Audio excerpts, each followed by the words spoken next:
আসসালামু আলাইকুম, কেমন আছেন সবাই? আমি মেহজাবিন আবারও চলে আসলাম আমার পেজ থেকে ছোট্ট কিউট একটা ব্লগ নিয়ে। আর সবাইকে জানাচ্ছি ঈদের শুভেচ্ছা, ঈদ মোবারক। জানি ঈদের অনেক দিন লেট হয়ে গিয়েছে, I am sorry for my late upload. So without any delay let's start the blog.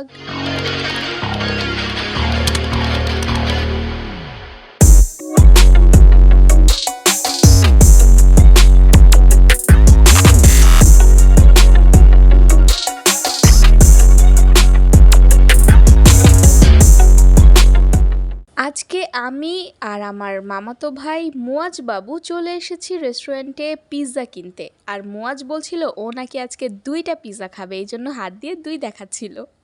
তো আমি আর মুয়াজ বাবু এসেছি আজকে কাঠঘর রেস্টুরেন্টে, যেটা কোনাপাড়া ফার্মের মোড় শামসুল হক স্কুল অ্যান্ড কলেজের গলিতে যেতে হাতের বাম পাশে অবস্থিত।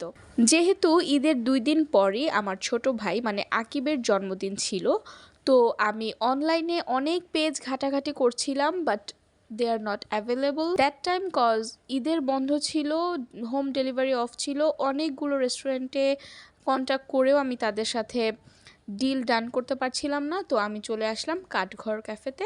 এখানে পিৎজাগুলোর প্রাইস আমার কাছে খুবই রিজনেবল লেগেছে। আর আমি যে শুনলাম যে ওনাদের রেস্টুরেন্টে নাকি 10% অফও চলছে, তো আমি বললাম যে হোয়াই নট, ট্রাই করা যেতেই পারে, রাইট?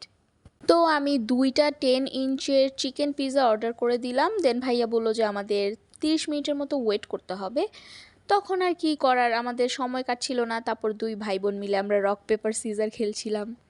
এই তো আমাদের পিৎজা রেডি হয়ে গিয়েছে। আর আমি পিৎজাটা হাতে পেয়েই সাথে সাথে রিক্সা নিয়ে নিয়েছি বাসার উদ্দেশ্যে, কারণ বাসায় সবাই আমার জন্য ওয়েট করতেছে।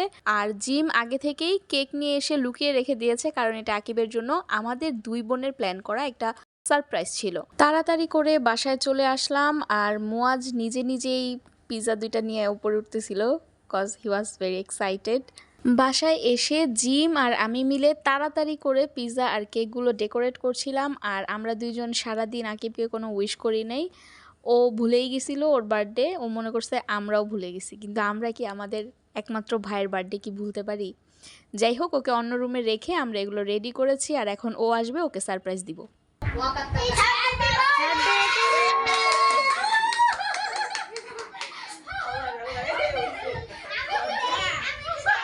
আকিব কিন্তু সত্যি সত্যি অনেক বেশি সারপ্রাইজড হয়েছে, কারণ ও ধারণাও করতে পারে নাই যে আমরা 2জন মিলে ওর বার্থডের জন্য সারপ্রাইজ প্ল্যান করেছি।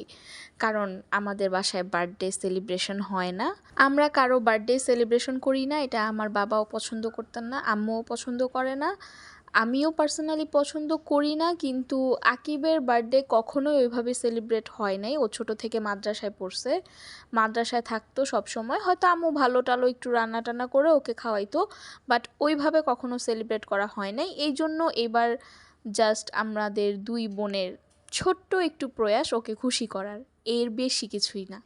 তারপর একজন একজন করে আকিব আমাদের সবাইকে কেক খাওয়াই দিল। আম্মুকে খাওয়াই দিল, আমাকে খাওয়াই দিল, জিমকে খাওয়াই দিল, সাদ, মুয়াজ, তারপর এটা আমাদের ভাবি। সবাইকে কেক খাওয়ানোর পরে আমরা পিৎজা খাওয়া শুরু করলাম। মুয়াজ বলেছে পিৎজাটা অনেক মজা লেগেছে, কিন্তু সাদ বলল ওর কাছে অত একটা বেশি ভাল লাগে নাই। বাট আমার মুয়াজ বাবু এটাকে লাইক দিয়েছে, থামস আপ দিয়েছে, ওর কাছে অনেক ভালো লেগেছে। তো আমার ভাইয়ের কাছেও ভালো লেগেছে। থ্যাঙ্কস কাঠঘরকে, কাঠঘরের পিৎজা খুবই সুস্বাদু ছিল। আর টেস্টি ট্রিটের কেকের কথা আর কী বা বলবো, এটা তো সবাই জানে। আমরা তো 2 ভাই বোন একদম চেটে পুটে খাচ্ছিলাম। এই যে মুয়াজবাবু খেয়ে ছোচা বোচা হয়ে রয়েছে মুয়াজবাবুর মুখটা, তো এটা দেখে আমরা হাসাহাসি করতেছিলাম। তো আমাদের ঘরের প্রোগ্রাম এতটুকুই। এরপরে আমরা আবার 3 ভাই বোন মিলে গিয়েছিলাম কোনাপাড়ায় হালকা কিছু খাওয়া দাওয়া করতে, কারণ আকিব আমাদের কাছে ট্রিট চাইছিল বারবার। তো কি আর করার, বড় বোন যেহেতু হয়েছি, বড় বোনের দায়িত্বও পালন করতে হবে আমাদের 2জনের। এখানে আকিব ওর ঈদের মেহেদি দেখাচ্ছিল, কি সুন্দর করে ঈদ মোবারক লিখে দিয়েছি ওর হাতে, এটা দেখে ও অনেক খুশি। তারপর আমরা চলে গেলাম কোনাপাড়া ফুড প্লেস রেস্টুরেন্টে। সেখানে গিয়ে আমরা থাই স্যুপ অর্ডার করলাম আর চাউমিন অর্ডার করলাম, কারণ এই 2টাই আকিবের ফেভারিট ছিল। যেহেতু আজকে ওর জন্মদিন, তো আমরা সব কিছু ওর পছন্দের আইটেমগুলো অর্ডার করেছি। তো আমরা 3 ভাই বোন মিলে মজা করে খেলাম। আমাদের পেট অলমোস্ট ফুল ছিল, তারপরেও 3 জন অনেক মজা করে খেয়ে-দেয়ে ঘোরাফেরা করে বাসায় চলে আসলাম। প্লিজ ডোন্ট জাজ মি গাইজ, আমি একটু বেশি খাই, এইজন্য আমি বড় বলে বসেই স্যুপ খাচ্ছিলাম।